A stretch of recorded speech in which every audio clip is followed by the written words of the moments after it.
Okay, good morning, everybody. Today I wanted to talk about Fast Food Nation some more and get into Chapter 7, Cogs in the Great Machine. If you want to follow along in your book, I'm on 149, Chapter 7. Even looking at this picture, you're like, whoa, I would not want to live in Greeley. It is so dark, and it's, really the odor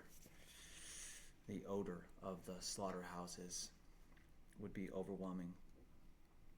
The effects of this new meatpacking regime have become inescapable as the odors that drift from its feedlots, rendering plants and pools of slaughterhouse waste. Okay, so you can imagine how much the cattle eat, and then just imagine how much excrement comes from the cattle. It talks a lot about the Conagra Beef Company, and it's not good. On page 150, he describes the huge pools of excrement that the industry calls lagoons. This would not be a fun job working at near the lagoons. On 151, he says Montfort soon became one of the nation's first large-scale cattle feeders, buying cheap corn, sugar beets, and alfalfa from its neighbors. His feedlot business greatly expanded after World War II. It's amazing how many people their business takes off after a war. So this is part of the reason that we don't have the luxury of all of our beef being grass-fed, because of these feedlots. And it starts here with Montfort. If you've ever been to like a really nice steakhouse, because there are so many franchises now, even of steakhouse, like Ruth's Chris. There's one here in Irvine in Southern California, not far from Disneyland or Newport Beach. And then I was in Cabo a while back, and they have a Ruth's Chris. So I like Smith and Wolinski. That's a good one. Okay, I've been to Smith and Wolinski in Chicago, Vegas, Boston. Okay, so they have, aged beef.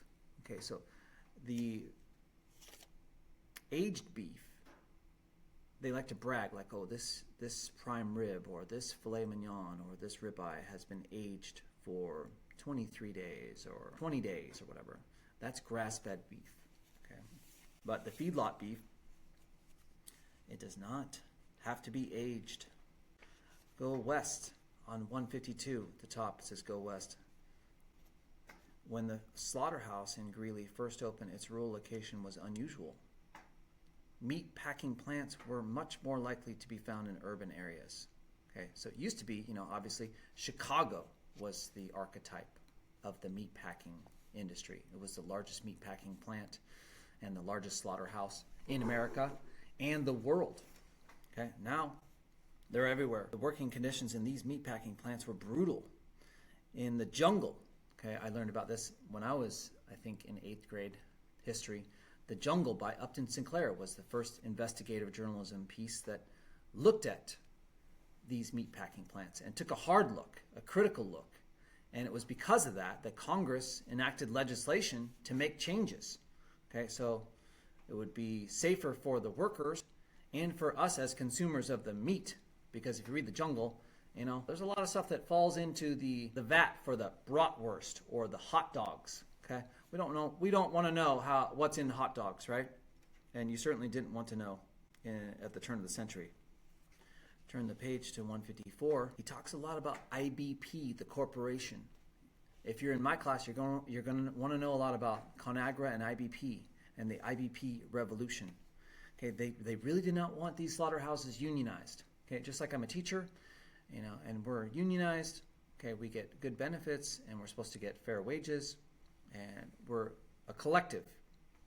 They did not want these people in the meatpacking plants to unionize, because that would mean that they would have to pay them fair wages. They would have to give them time off. They would have to compensate them with workers' comp if they get hurt. Okay, and these are things that IBP wanted to avoid at all costs. In fact, at all costs, to the point where the people just like literally, when they started to unionize, okay, and if they had any problems, they would send in the mob. to break up these unions, to break up these picket lines.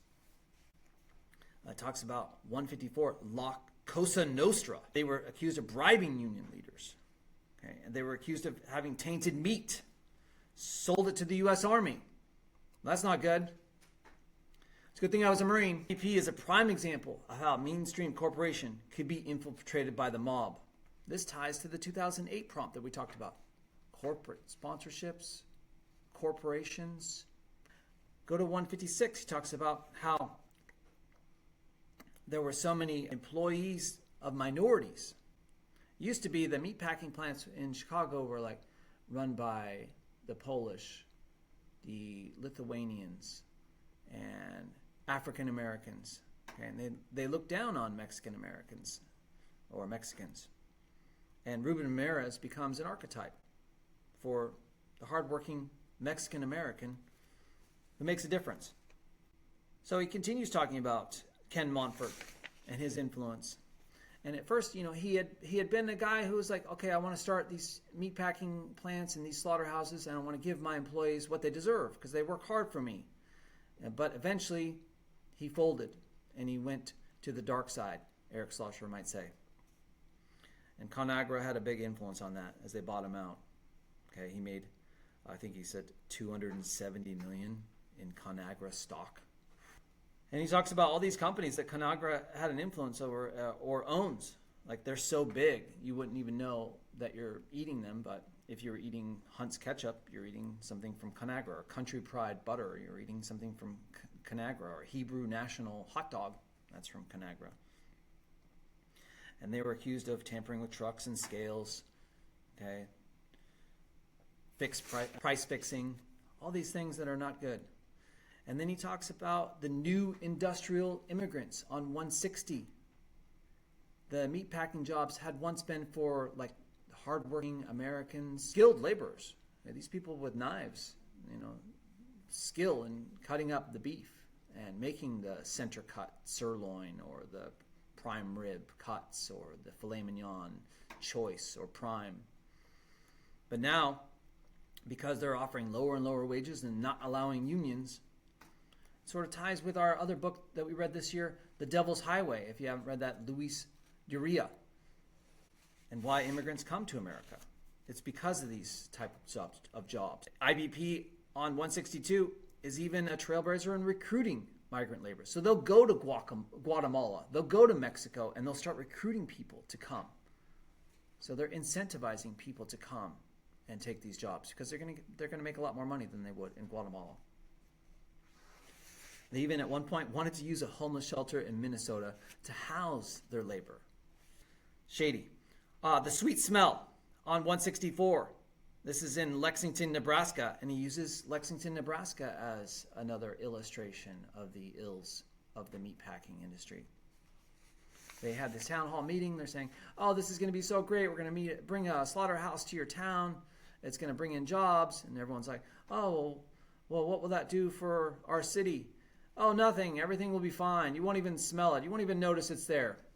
And instead, Lexington became a town that had the highest crime rate in the entire state of Nebraska, he says on 165. And you could smell the slaughterhouse from miles away. Chapter 7, it's good.